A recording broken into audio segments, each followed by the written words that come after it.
Interested in voice acting. So I do little skits on my own at my house. But me and my friends, we're playing Minecraft right now. We're doing some stuff on Minecraft, voice acting over it. I'm just curious, you got any kind of anything that would be help out broaden my career? Sure, man. What's your name? Derek, I'm glad you asked, because I know a lot of people probably are interested in voice acting, right? So let me share with you exactly what I share with everybody, okay? There are two things that you need in order, two prerequisites for getting into voice acting. The first one is acting. I know that may sound funny, but what I mean by that is the most important skill that a good voice actor possesses is not a funny voice. It's not being able to imitate other characters.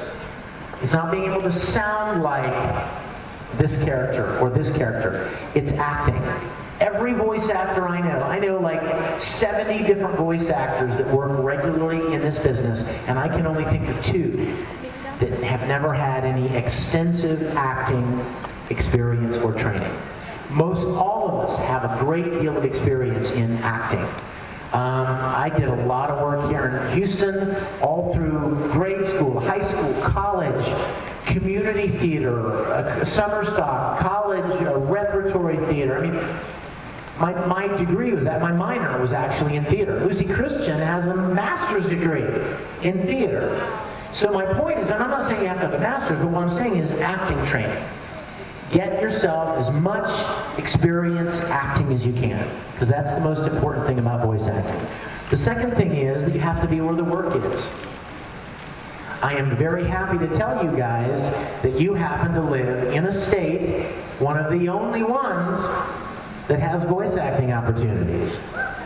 So you're very fortunate in that respect. I started my voice acting career here in Houston at ADV Films. And then I met people from Funimation, started working at Funimation. Then I met people in Los Angeles and started working in Los Angeles. Met people in New York, started doing things like with them, Pokemon and different things that are recorded in New York. But you have to be where that work is done, right? I've said this before, but if I wanted to be a country western singer, I would probably go to Nashville. Or one of the cities that are typically associated with that.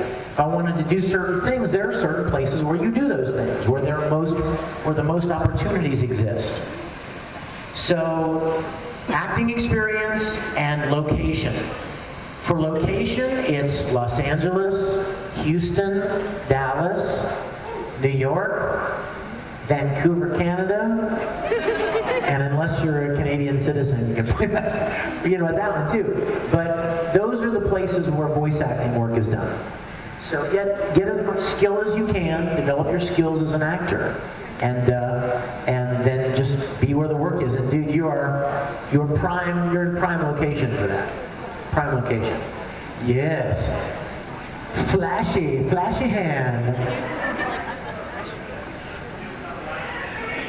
What was the hardest Brotherhood episode to do without laughing?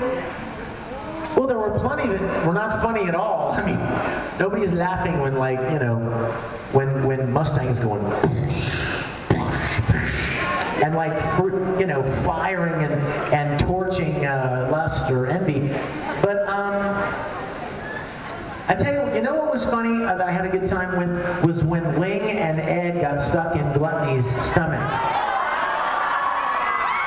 That was really funny, and it was funny because I mean it was dramatic and it was kind of, you know, there was some danger and everything, but at the same time, like, you're supposed to be in this fat guy's stomach, and it was just kind of the whole premise of it was pretty fun. And you know, every once in a while, Todd and I would leave funny little messages for each other, you know, as our characters. But how we doing? How we doing? Pretty close. We're pretty close to time. Okay. Yes. You have another serious question? Okay.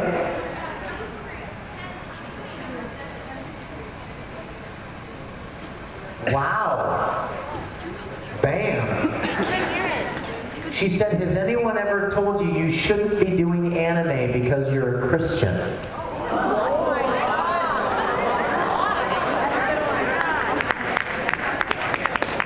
You want to know my answer? answer? All the time. I get that all the time. No, I love you for asking that question, because you know what? We can have fun and laugh, and then we can also go deep sometimes.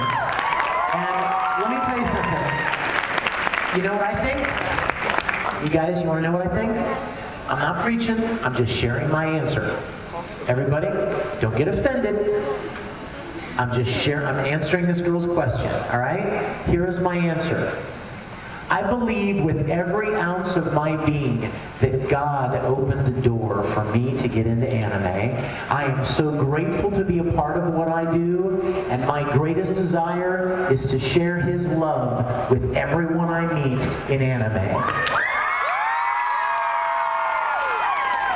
And I have a message for people that tell you that anime is from Satan and that God hates anime and God hates people that this and that. I have a message for you.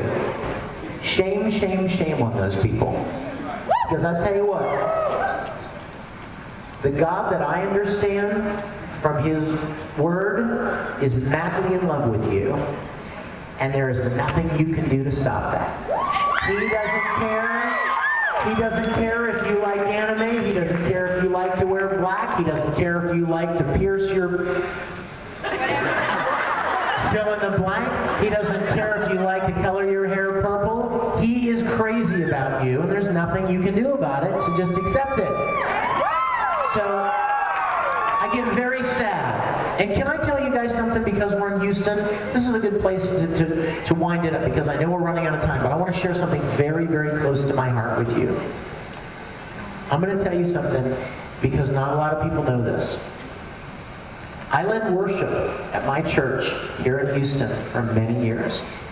And it was the greatest privilege I loved it. You understand? I felt like my music ability was a gift, a natural gift, and I was able to give it back by sharing it and leading in my church. You follow me? So I did that for over 10 years. I got called in to a meeting one day of the leadership of the church.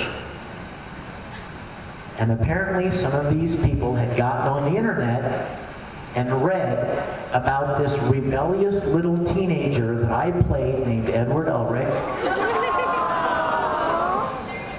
And the church leadership called me in and told me that I could not serve on the stage of the church if I was going to be involved in this horrid, evil, bad stuff. You want to guess what I chose? So I tell you guys that story so that you understand that there are sacrifices that need to be made sometimes. And I came to the conclusion that the opportunity to share with you, to share my love for you and God's love for you with no qualifications or limitations, was much more valuable and much more long-reaching than leading music in church every Sunday.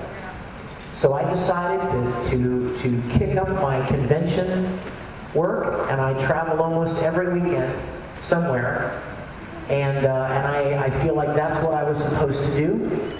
And so in answer to your question, have people ever told me that I shouldn't do that because I'm a Christian? Yeah, I get probably one or two emails like that a week in the 300 positive ones that I get.